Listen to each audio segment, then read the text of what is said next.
Welcome back everyone, it's Eric from Rare Candy here. Today we are back with another Darkness Ablaze deck profile for the post-rotation format, and today we're going to be taking a look at the new Vikavolt V. Definitely a pretty hype new card that we're going to be getting in the new set. Very similar to the old Seismitoad EX. I know people are anxious to see if it can sort of relive those glory days, and that's what we're going to be exploring here today. And I believe either a day or 2 days after this deck profile goes up, there should actually be a live match upload showing off this Vikavolt deck in action. So if you guys want to see how Vikavolt's going to look in some games, I'll have a link down below in the description whenever that video does go live. And if you guys are a fan of Vikavolt V and want even more Vikavolt content, I actually wrote up a brief expansion article for our Stage 2 patrons at patreon.com/rarecandytcg, detailing some additional text for this list and also a bonus list entirely that hasn't been featured on our channel. So if you guys want to learn about how to support Rare Candy and also get some cool content in the process, I'll have a link down below in the description for you to check that out. But let's get into the actual deck. So let's take a look. We have 4 copies of Vikavolt V to kick things off here. Of course, Vikavolt is going to be the main attacker of the deck.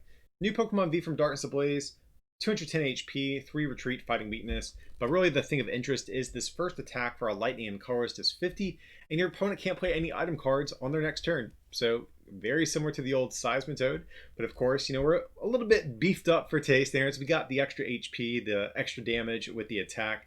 The downside compared to Seismitoad, however, is the fact that this does have a 2 energy attack cost instead of just that single attack cost, single attachment attack cost that Seismitoad had. But nevertheless, item lock still very good effect. There's so many items that we don't mind shutting off right now. Think of Metal Saucer, Switch, Scoop Up Net, Air Balloon, the list goes on. So being able to shut those off, especially as early as like turn 1, before your opponent really gets up and running, is definitely really oppressive. But unlike Seismitoad, we actually have a good second attack we can fall back on if needed. So for 2 lightning and a colorist is 190, and then you discard 2 energy attached to Vikavolt here. Most of the time we're just going to be trying to item lock our opponent, but after we've gotten in some good chip damage with that, sometimes the 190 can be nice at coming in and cleaning up maybe those big knockouts on VMAXs, just as an easy example. Vikavolt, like I said, the star of the show, but we do have 1 copy of Tapu Koko Prism Star, or I'm sorry, Tapu Koko V. The Prism Star is in here as well. But we have Tapu Koko V. This is a backup attacker that I'm using right now. So Tapu Koko, it's got a couple things going for it. The big thing that I absolutely love about Koko is the free retreat. That's the biggest thing about this card, because we have some cards in this deck that do require your Vikavolt to be on the bench, like Tapu Koko Prism. So being able to have a free retreater in the deck is definitely something I do like about this. So that's great, but also Koko's attacks are alright as well. Just for 1 lightning, it does 20 and you draw 2 cards. And then its second attack for 2 lightning and a colorist does 200, and then it can't attack with that on the next turn. So just kind of a backup attacker for the deck, and it's kind of nice if we start with it in particular. So this is a spot in the deck I will admit I've been going back and forth on. I had Bolton V in earlier iterations of this list. Right now I have the Koko, but I think either one's probably okay. I really don't have a solid preference at this point, but one of those does seem nice as a backup attacker. Up next, we do have Tapu Koko Prism Star, a very important card for the deck. We did lose Thunder Mountain in the rotation, unfortunately, but luckily we do still have Koko to help out our lightning decks here. So of course, if Koko is on our bench, we can put it into the Lost Zone and attach an energy from discard to 2 different bench Pokemon. So this is another way we can help get this turn 1 attack up and running with Vikavolt, as soon as possible. And up next from there, we have 1 copy of another new card from the Darkness Ablaze set, and that is going to be Mimikyu. So it has this heal block or heal stop ability. Not sure what the official English wording is just yet, but it says your opponent can't heal from their bench Pokemon. And most notably, this is important for decks that play Mallow and Lana, because Mallow and Lana switches to the bench and then heals 120. So with us only doing like 50 damage at a time, I wish we were doing 100. With us only doing 50 damage at a time with Vikavolt, if our opponent plays Mallow and Lana and God forbid 2 copies and something like Eldegoss on top of that, we're going to be in some bad shape. So we definitely need that. Also can be good for mirror matches, just because again, they're going to be doing chit damage to you. So this is good at making sure they can't heal against your deck. Going on from there, though, we have 2 copies of the Dedenne GX. So of course, for that Dede change ability, discard our hand, draw 6, but we can't use this ability more than once per turn. So on the first turn, especially when we are going second, we are going to sometimes need to see a lot of cards to make this turn 1 attack with Vikavolt happen. So we are going to need Dead A changes sometimes after we've already played our supporter to help us find what we need to get there. But nevertheless, we're still playing one copy of the new Crobat V as well. I really do like Crobat in this deck, or a lot of decks really, especially in ones that play high Dedenne counts typically. I think maybe if Crobat wasn't around, maybe you would have seen this list play 3 Dedenne or something like that. But since we have Crobat, I really like this in addition to Dedenne, because if we whiff what we need off our supporter and Dedenne, typically, we can't play another Dedenne GX, but we can play Crobat V to keep on digging through our deck to draw some more cards. So Crobat V, of course, whenever you bench it, draw until you have 6. Sometimes this is actually better than Dedenne. Sometimes you have stuff in your hand you don't want to discard, and Crobat can be nice in those situations. And up next from there, we have one copy of Eldegoss V to round out our Pokemon. So of course, whenever we bench Eldegoss, we get a supporter back from our discard into our hand. Good at getting those boss's orders in the late game. We also play a bunch of different sort of like tech supporters in this list. So Eldegoss is going to be one of the ways we can get those back as well. Up next, guys, we have 4 copies of Professor's Research. Definitely, I think, probably the best draw supporter for this deck. We discard our hand, draw 7. We're an all-basic deck. We don't have things like evolutions floating around in our deck that we might have to worry about discarding. So just a nice form of aggressive draw power is really what this deck wants to see.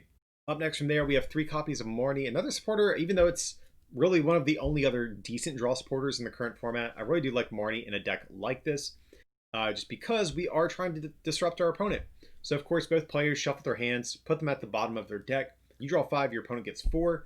So this is really nice because you can go Marnie, Vikavolt, lock their items with a 4-card hand, and if they don't have a draw supporter but they have a quick ball or something to bail them out, they're going to be in a bad spot because they now can't quick ball for the Dedenne or use any of those other powerful items their deck might be playing.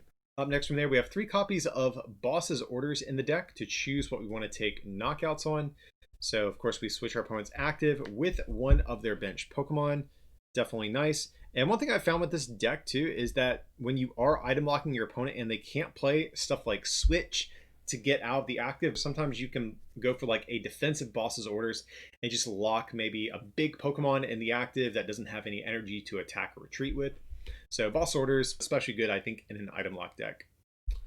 Up next from there, we have 1 copy of Team Yell Grunt. This is one of the ways we can disrupt our opponent's energy in the deck. So we put an energy from one of our opponent's Pokemon back into their hand.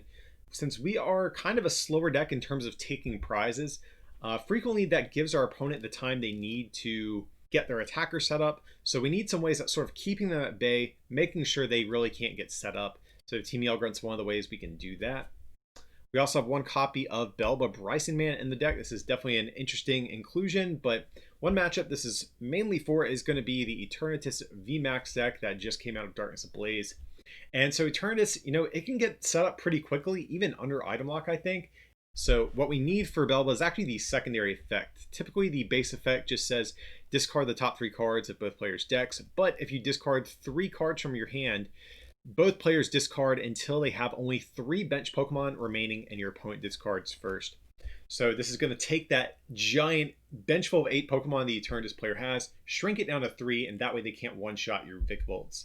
So without this, I'm not sure if we could actually beat the Eternatus deck, so very important for that matchup.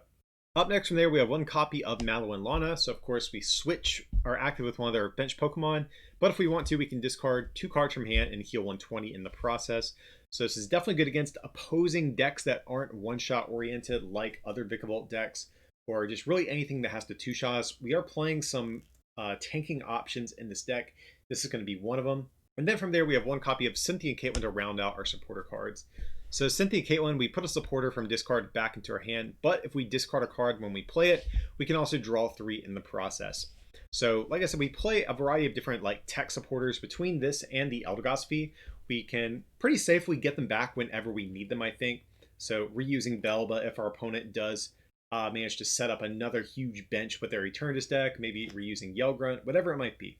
Up next from there, we have 4 copies of Quick Ball, definitely the best Pokemon search we have in the game right now. But you discard a card from your hand, search your deck for a basic, and specifically with the Vikavolt V deck, we actually don't mind discarding things like Lightning Energies, since we can use things like Cocoa Prism or even the new Turbo Patch to get them back out of the discard pile. We have 4 copies of Crushing Hammer in the deck. This is going to be the main way we're attempting to disrupt our opponent's energy. So flip a coin. If heads, discard an energy attached to one of your opponent's Pokemon.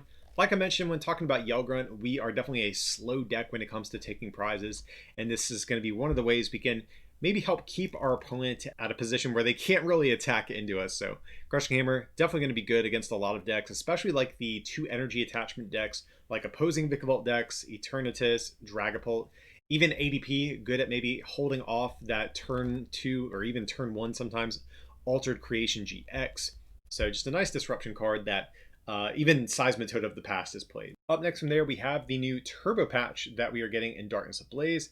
New item card, you flip a coin. If heads, you attach a basic energy from discard pile to one of your non-GX basic Pokemon. So especially if we prize Tapu Koko Prism, Turbo Patch is another way we can potentially get the turn 1 Vikavolt up and running, which is really nice, especially since we're losing Thunder Mountain. Anyways, we can cheat extra energy into play for lightning types is definitely going to be necessary in this deck. Up next from there, we have 4 copies of Switch in the deck. So if you notice, the Vikavolt V is a Pokemon with a hefty 3 retreat cost, which is pretty unfortunate. And we definitely need to make sure that we can freely retreat Vikavolt whenever we want to. And also, we just really need to make sure we can get Vikavolt into the active with 2 energy. We definitely don't want to leave something like a Dedenne or whatever it might be stuck in the active spot. Instead, we need to make sure Vikavolt is going to be able to get that item lock going as quick as possible. That being said, we're also playing 1 copy of Air Balloon in here as well. So Air Balloon, of course, is a tool card. It's going to give us a 2 less retreat cost. So this is nice, especially if we don't have Coco in play, or Coco V, I should specify. We can throw Air Balloon down on Dedenne or something like that to always give us that pivot Pokemon to promote after something gets knocked out. That way we can freely retreat into Vikavolt. This is especially good too if we haven't yet used Cocoa Prism. We are going to need sort of that free retreater in the active spot so that we can burn Cocoa to accelerate energy before retreating. So Air Balloon's another way we can help maneuver our board around a little bit easier. Then up next from there, we have 3 copies of the new Cape of Toughness, or Toughness Cape. However this card gets translated, but it's a new tool card we're getting in Darkness Ablaze, and it increases the maximum HP by the basic non-GX Pokemon it's attached to by 50. So that effectively means that our Vikavolts are 260 HP 2 prize Pokemon that item lock your opponent. That seems pretty good.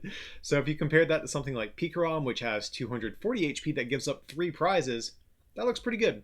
So between this and the Mallow Lana, we have some pretty decent tanking options in the deck here. Toughness Cape also is going to keep us out of range of something like a Brave Blade, or make it harder for something like a Blacephalon to be able to knock us out. So this is what we are going for. We're going a more defensive route with this particular Vikavolt deck. I do think there is a world where you play some more aggressive tool cards and other sort of aggressive options instead, since I know we are losing Electro Power. And that's something I do detail in our article I mentioned at the beginning of this video. But nevertheless, right now for this iteration of the list, I'm going all in on the defensive options. Up next from there, though, we have 1 copy of Tool Scrapper in the deck. So I really like Tool Scrapper, in similar styles of cards of the past in item lock decks, just because, if your opponent goes first, or if you miss your turn 1 item lock and your opponent gets their metal goggles into play, their air balloons, whatever it might be, you still have a way at getting those out of play even once you've started your item lock. So Tool Scrapper, really good for this sort of situations. Up next from there, we have 1 copy of Great Catcher in the deck. Of course, we discard 2 cards from hand, switch our opponent's active with one of their bench Pokemon. So Great Catcher, obviously, to bring up things like Dedennes, since our Vikavolt can pretty easily knock them out with its second attack if it needs to, or tag teams if you are still running into those in the format as well. And then up next from there, 1 copy of Reset Stamp to round out our item cards. Really a big fan of Reset Stamp in decks like this. I actually wouldn't even mind going up to a 2nd copy potentially. So of course, you have your opponent shuffle their hand into their deck, draw equal to the amount of prize cards they have remaining. So this is really good because we are an item lock deck. If our opponent has taken a couple knockouts already, we can go Reset Stamp, 50 item luck, and with like a 2-card hand, under item lock, sometimes that can be very difficult to recover from. So Reset Stamp, really big fan of it in a disruptive deck like this. And to round out our trainer cards overall, we do have 1 copy of Chaotic Swell in the deck. Of course, whenever your opponent plays a stadium card to counter this, that stadium also gets discarded as well. So thought here was, you know what, we're already locking their items, so we may as well lock their stadiums as well. That seems kind of good. There are a variety of other stadiums you could play in the deck. I do mention those in that article as well, but I think one of the big ones is Wondrous Labyrinth. That was definitely one of the ones I had my eye on early on. I've seen a lot of other people talking about that one. Vikavolt's already kind of a hard Pokemon to power up, so that's why I've opted for Swell over Labyrinth, but I think both of them definitely have value in a deck like this. Going on from there, we have 4 copies of Speed Lightning Energy. So of course, it provides lightning energy, but when it is attached to a lightning Pokemon, you draw 2 cards. So between this, Research, our Denes, our Crobat, we have a lot of ways at digging through our deck on the first turn of the game to make this item lock happen. That being said though, we do still have some copies of basic lightning energy. We're going to be playing 7 in total. We do need a decent amount just because we need to make sure that our turbo patches work consistently, our Tapu Koko Prism Star works consistently, but overall, really like the energy count in this deck too. So that's going to wrap up our look at the Vikavolt V deck. There's a lot of different directions I want to take this Vikavolt V deck. I'm really not sure which one I like the best. So we have this one, but also like I said, guys, we do have a bonus list in that brief article for our Stage 2 patrons at patreon.com/rarecandytcg. Definitely feel free to go check us out over there. See if you want to help support this channel and also get some cool content in the process. But with that being said, guys, I hope you did enjoy this video. Like and subscribe. And if you can, consider supporting the channel, like I said, by becoming a patron or by picking up some merch from our online store, rarecandytcg.com. It would mean a lot. But as always, thanks so much for watching, and we'll see you next time.